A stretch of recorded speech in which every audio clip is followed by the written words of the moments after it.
The date was October 23, 1944. In the dense, rain-soaked forest near the German border, silence hung heavier than the fog. Wehrmacht sentries scanned the darkness, waiting for the next wave of young Americans to stumble toward their lines. They had seen this before. The green troops, frightened voices, confused orders. Another easy night. Or so they thought. Across the no-man's land, something moved quietly, deliberately. No shouted commands, no clatter of boots. Just the faint rustle of men trained to hunt in darkness. Within minutes, German outposts began to vanish. One by one, these were not rookies. These were not rookies! They were the 104th Infantry Division, the Timberwolves, and they belonged to a commander the Germans would soon learn to fear.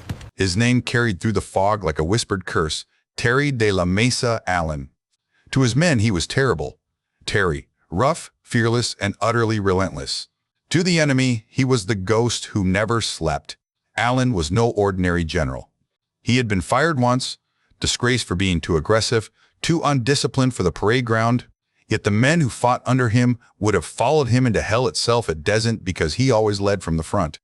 He fought wars his own way, at night, up close, and without mercy for hesitation. The legend of Terrible Terry was not born from medals or headlines. It was forged in mud, fire, and the screams of battle from the deserts of North Africa to the frozen woods of Europe. He believed in one thing. Above all, simplicity saves lives. The simpler the plan, the fewer his men would die. By the time German soldiers realized who they were facing that October night, it was too late. The Timberwolves were already inside their lines.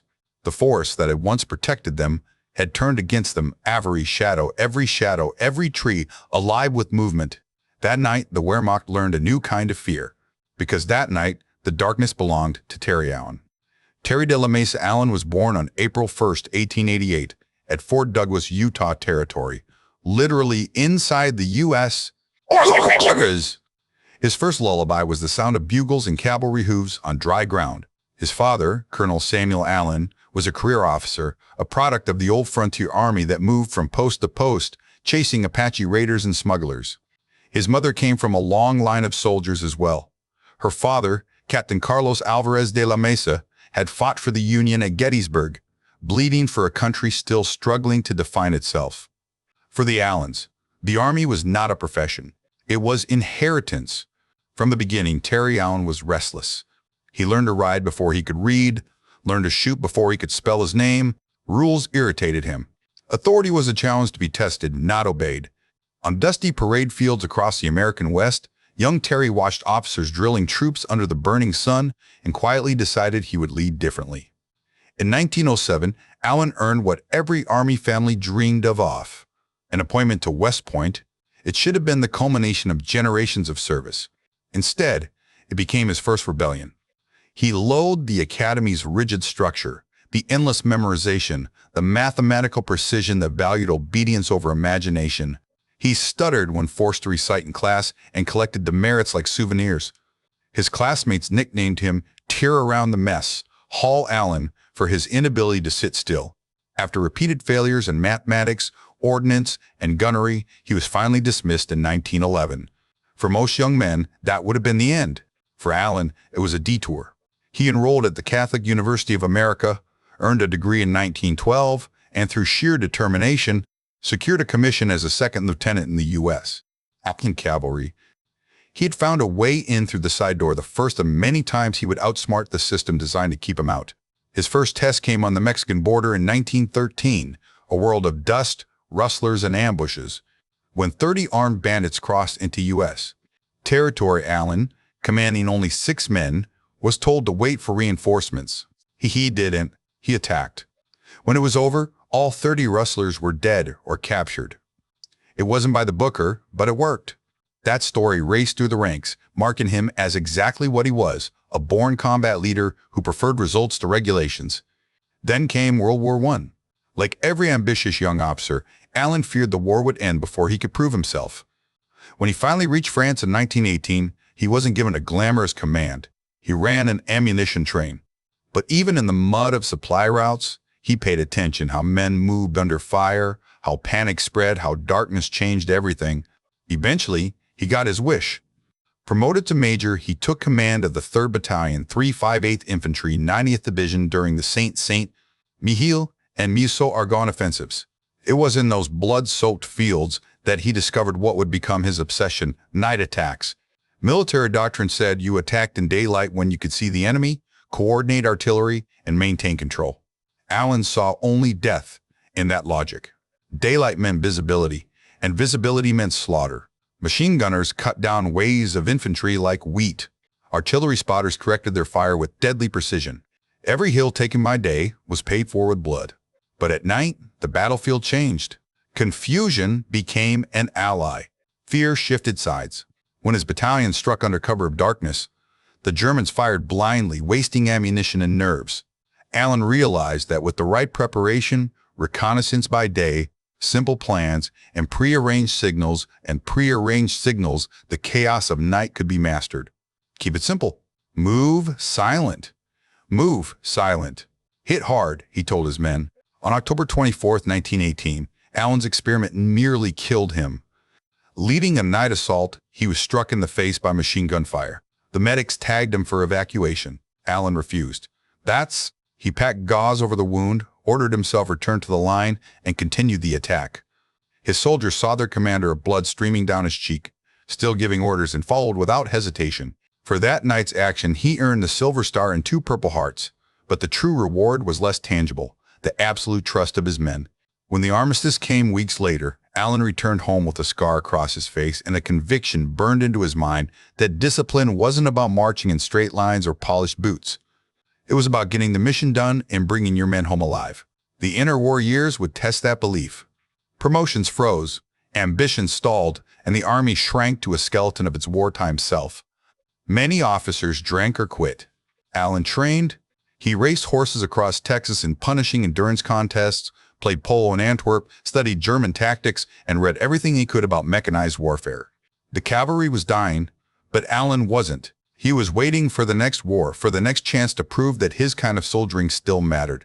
And when that war finally came, it would meet a man forged not by privilege or theory, but by failure, scars, and the cold logic of survival. When war returned to Europe in 1939, most of the U.S. Army was still trapped in the horse and bugle era, but one man had spent 20 years preparing for a different kind of fight.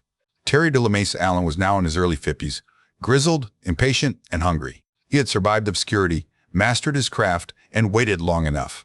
In 1940, General George C. Marshall, newly appointed Army Chief of Staff, noticed him. Marshall had a gift for finding talent hidden beneath bureaucracy. He looked at Lieutenant Colonel Allen and saw not a rule breaker, but a warrior. He promoted Allen directly to Brigadier General, skipping an entire rank in NSS ADR, a near unheard of leap. To the Army establishment, it was madness. To Marshall, it was necessity. America would soon fight a modern war, and modern wars needed men who could win, not just march. By 1942, Allen was given the ultimate test: command of the 1st Infantry Division, the famed Big Red One, the oldest division in the U.S. Army. Its soldiers were proud, but untested in large-scale combat. Marshall's brief to Allen was simple: make them ready. Allen's preparation was brutal. He believed soldiers should suffer more in training than in battle. Long marches, live fire drills, surprise night alerts. His men cursed him, then later thanked him. He built not parade ground precision, but combat instinct. That instinct was about to face its trial by fire. On November 8, 1942, as part of Operation Torch, Allen led the Big Red One ashore near Oran, Algeria's first major offensive of the war. The beaches were chaos, surf pounding, machine guns raking the sand, men choking on exhaust and fear. By dusk, they had seized their objectives, but at a cost: 418 casualties, including 94 dead. The Americans were finally in the fight. Then came Tunisia, where the war turned savage. Facing Erwin Rommel's Afrika Korps, the Americans learned hard lessons. At Kasserine Pass, inexperienced units broke and ran under German armor. Tanks burst through defensive lines. Radios failed. Commanders panicked. To many, it looked like the end. But not to Terry Allen. At Jebel el Hamra, he counterattacked. Personally positioning artillery, shouting coordinates through smoke and confusion, Allen rallied his men and stabilized the front. His units captured 400 prisoners. Kasserine became the symbol of American humiliation, Hamra of its rebirth. A month later came El Guitar, the battle that would define him. On March 24, 1943, German panzers thundered across the desert toward Allen's lines. The sand shook. Staff officers urged him to move his headquarters back. It was standard procedure. Allen refused. Ill like hell pull out and ill shoot the first bastard who does. That defiance became legend. His calm under fire steadied the entire division. Soldiers who might have faltered instead dug in. Artillery and tank destroyers opened up at point-blank range. When the smoke cleared, the Germans were retreating in the first time American forces had defeated veteran German armor in a stand-up fight. In the words of one private, if the general stayed, so did we. From El Guitar, the Big Red One drove east. By May 1943, they helped capture Tunis, ending the North African campaign. In just 6 months, Allen had turned raw Americans into battle-hardened professionals. His division was bloodied, but it had proven a truth. With the right leadership, American soldiers could beat the Wehrmacht. Next came Sicily, and the hardest test yet. Operation Husky, the Allied invasion, began on July 10, 1943. General George Patton personally chose Allen's division to land at Gela, the toughest beach on the island. Within hours, German and Italian armor counterattacked. Allen's men held, firing from dunes and scrub while naval guns blasted enemy tanks just yards away. Patton later said that any other division might have folded. The Big Red One didn't. Then came Troina, a mountain fortress guarding the roads through Sicily. From July 31 to August 6, Allen's troops assaulted it day after day, enduring 24 German counterattacks. The town changed hands multiple times. The slopes ran red with blood. Under relentless artillery and heat, the division fought with mechanical persistence, persistence, tired, half-strength, but unbreakable.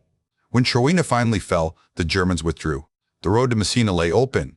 That victory, however, carried a hidden cost. Allen's men adored him, maybe too much. Their confidence blurred into arrogance.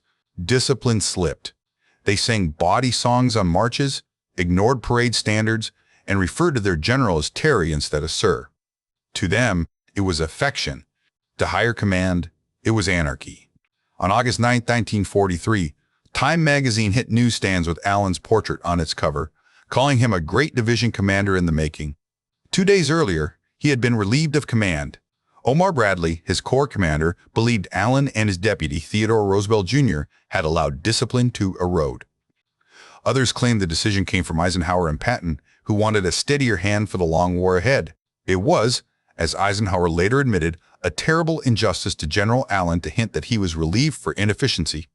Bradley himself confessed that none excelled the unpredictable Terry Allen in the leadership of troops, but reputations in war are fragile.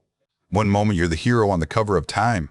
The next, you're gone. When he boarded the ship home, Allen didn't rage. He lit a cigarette and said only, I guess they want a different kind of soldier. Like what he did. But the war wasn't finished with him yet. They thought he was finished. Fired at the height of his fame, dismissed as too reckless, too undisciplined Titeshi, Terry de la Mesa Allen should have faded into history. But men like Allen don't retire quietly. He was a fighter, and fighters only rest when there's nothing left to fight for. In October 1943, he was given a second-chance command of a brand-new unit, the 1/4th Infantry Division, training at Camp Adair, Oregon. These were not seasoned professionals like the Big Red One. They were young Americans from the factories and farms of the West, average age barely 21. They had never seen Europe, much less combat. To most generals, this would have been a disappointment. To Allen, it was a blank canvas. He looked at those fresh faces and saw potential. They don't know fear yet, he told the staff officer. Good. We'll teach them how to use it. His method was brutal. Standard Army training required 10 to 12 hours a week of field exercises. Allen pushed his men through 30 to 35 hours, often 6 days straight. They trained in driving rain, in forests so dark they could not see the man next to them.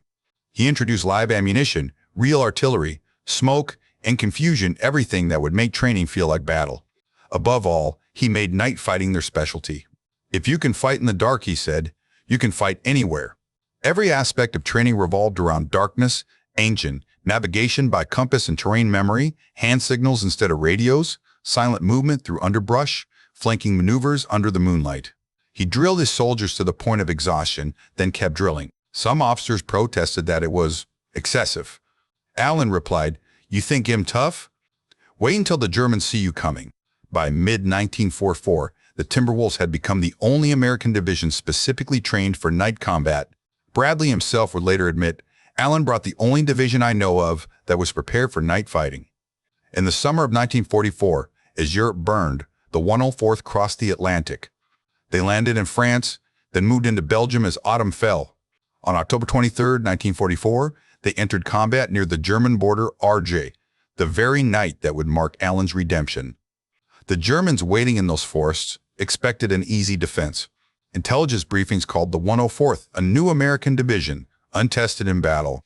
Wehrmacht veterans laughed. They would not be laughing long. That night, Allen struck. His troops advanced silently through the fog.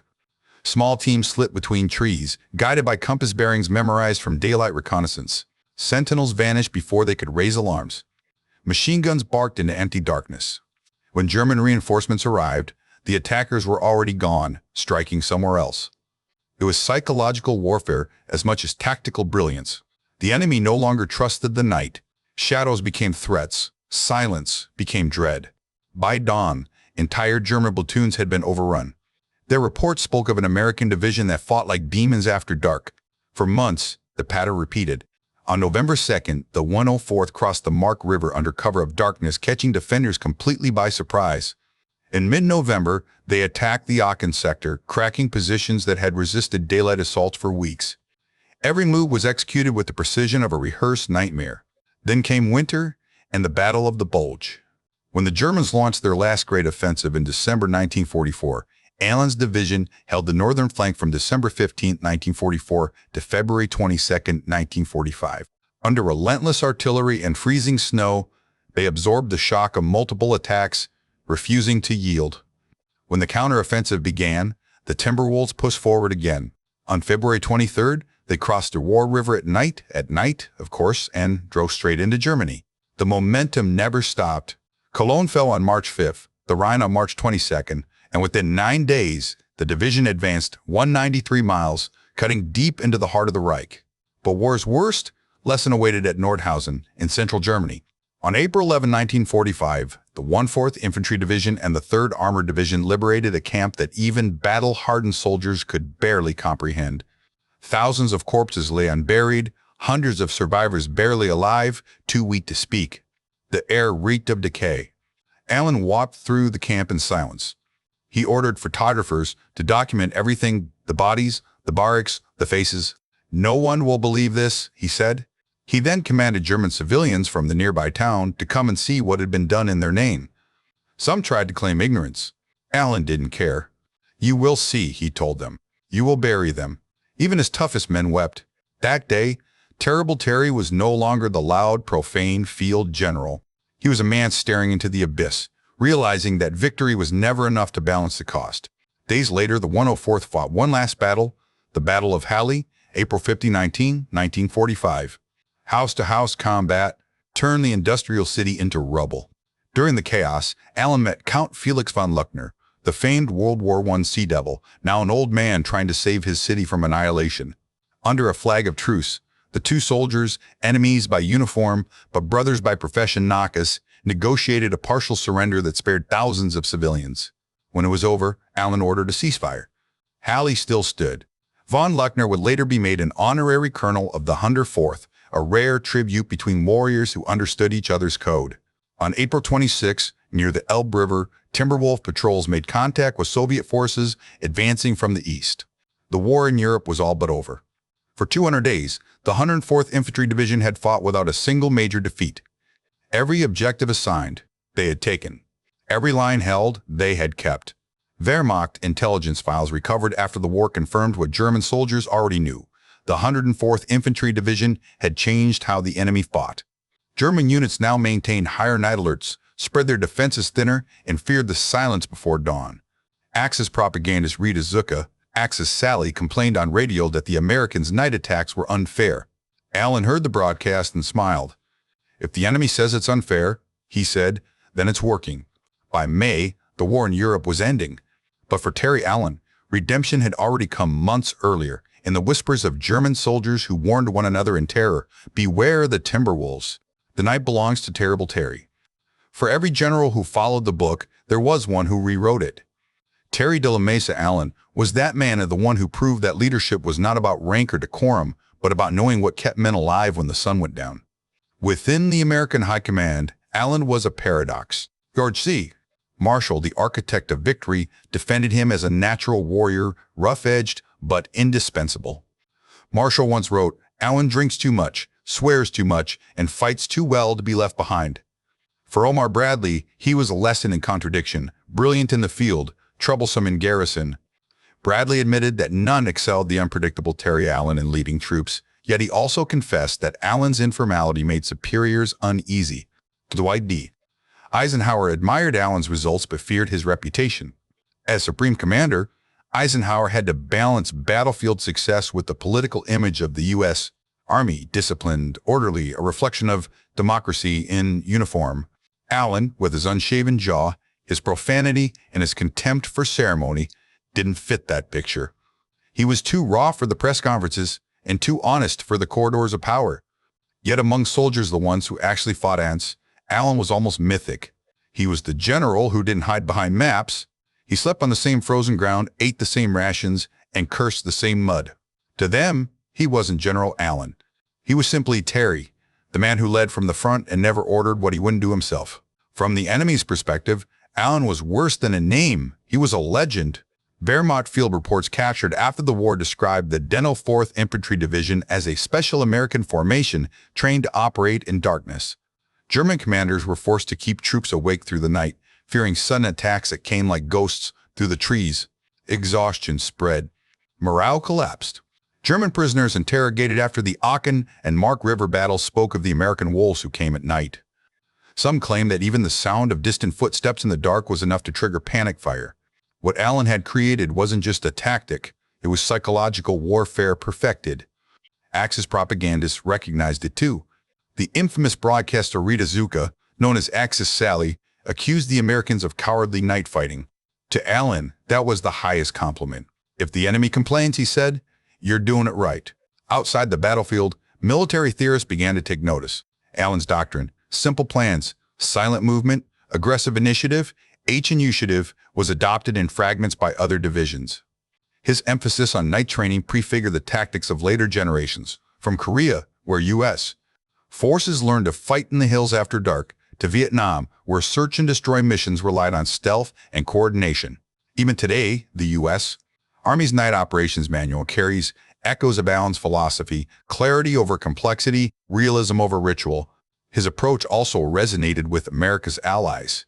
Canadian General Guy Simons, who fought alongside the 104th in 1945, remarked, "Once the Timberwolves got their teeth into the Boche, they showed great dash."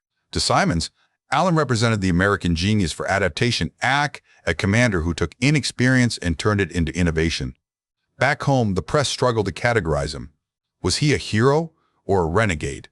In 1943, Time magazine had praised his courage and charisma. By 1944, journalists were describing him as the general who fought the wrong kind of war for the right reasons. War correspondent Ernie Pyle, beloved by the troops, summed it up best: Terry Allen didn't give a damn for hell or high water. He fought because he loved fighting Aaron and because his men believed in him. In the broader scope of Allied strategy, Allen's impact was subtle but lasting. He never commanded armies or won sweeping campaigns. What he did was prove a principle asses that flexibility, initiative, and human connection could outperform any doctrine written in peacetime. His leadership was personal, even messy, but it produced soldiers who didn't break. For Germany, Allen's night fighters became a persistent nightmare. For America, he became proof that the citizen soldier, the unpolished factory worker or farm boy Atric, could match the most professional army in the world when given trust, training, and purpose. As the war drew to its close, Eisenhower reportedly said of Allen, "He is not the kind of man we could have built an army around. But he is the kind of man the army needed to win a war." And that was the truth of Terrible Terry. He wasn't the symbol of perfection America wanted, he was the reminder of what victory actually required. When the guns fell silent in May 1945, Europe lay in ruins, but Terry de la Mesa Allen stood vindicated. He had commanded 2 divisions across 2 continents, forged victories out of chaos, and turned ordinary Americans into soldiers the Germans feared. Yet, as the parades rolled through liberated cities, Allen knew he had no place in the peace that followed. He retired from active duty on August 31, 1946, with the rank of Major General. He never received the third star he once seemed destined for. The same qualities that made him brilliant in war, his aggression, his informality, his contempt for bureaucracy, made him impossible in peacetime. The army that needed him in 1943 had no room for him in 1946. But Allen didn't mind. He had lived his life the only way he knew, on the front line, close enough to smell the cordite and hear his soldiers breathe. "I've had enough of desks," he told a reporter. "The war was my home." In the years that followed, he settled quietly in El Paso, Texas, near Fort Bliss, where his father had once served. Locals often saw him in worn khaki shirts, sharing stories at a diner, laughing too loudly, drinking just enough to stir old ghosts. To many young officers, he seemed like a relic, a throwback to the rough frontier army that had vanished. But to those who knew his story, he was something more, a symbol of the soldier's heart flawed, fierce, and loyal beyond reason. Then, in October 1967, tragedy struck. His only son, Lieutenant Colonel Terry de la Mesa Allen Jr., commanding the 2nd Battalion, 28th Infantry Regiment, the same unit his father had once led in World War I, was killed in action near Lai Khe, Vietnam. His battalion had walked into a deadly ambush by 2 Viet Cong regiments. Allen Jr. was shot multiple times while trying to rally his men. He died as he had lived the nation leading from the front. When the telegram arrived, the old general said nothing. Witnesses recalled him sitting on his porch staring into the desert. His hands shook, but his eyes stayed dry. He was proud, a family friend later said, but something inside him broke that day. In the months after his son's death, Allen's health declined rapidly. Strokes, heart trouble, and the slow erosion of will. Had fought every enemy he ever met, his wife said softly, but he couldn't fight this one. On September 12, 1969, Terrible Terry Allen, the cavalryman, the maverick, the night fighter, died at age 81. They buried him at Fort Bliss National Cemetery, beside his son. Father and son, 2 soldiers, 2 wars, 1 legacy. Today, at the United States Military Academy at West Point, the institution that once expelled him for failing mathematics now presents the General Terry de la Mesa Allen Award each year to the cadet who demonstrates the highest leadership in military science. The academy that couldn't contain him in youth now honors his name in perpetuity. It is one of history's gentlest ironies. The rebel returned as a role model. For historians, Allen remains a study in contradiction. He never commanded armies or shaped grand strategy. He didn't invent new weapons or draft new doctrines. What he did was simpler and harder. He taught men how to win. He proved that trust, toughness, and truth mattered more than polish or protocol. To his soldiers, he was the man who stood beside them in the dirt. To his enemies, he was the shadow that haunted their nights. To posterity, he is a reminder that victory often belongs not to the perfect, but to the relentless. In an interview late in life, Allen once said, "Discipline is not about looking good. It's about staying alive. A soldier who fights for his buddy will do more for you than any manual ever written." That was his gospel. So, when we think of the Big Red One charging through Tunisia, or the Timberwolves crossing the Rhine in the dead of night, we're really thinking of the same man, the restless cavalry officer who refused to quit, even when the army itself turned against him. The German veterans who fought him in those dark forests of Belgium remembered his tactics long after the war ended. They called his soldiers the Wolves of the Night. They remembered his name whispered in warning, a Terrible Terry. And maybe, on some cold night, when the world once again forgets what kind of courage it takes to face the dark, we should remember him too, the general who proved that light doesn't always defeat darkness. Sometimes it learns to fight inside it. The war unfolded 1 week at a time, and so does our journey through history. Subscribe to WW2 Timeline and leave a comment about which moment in this timeline changed your perspective the most.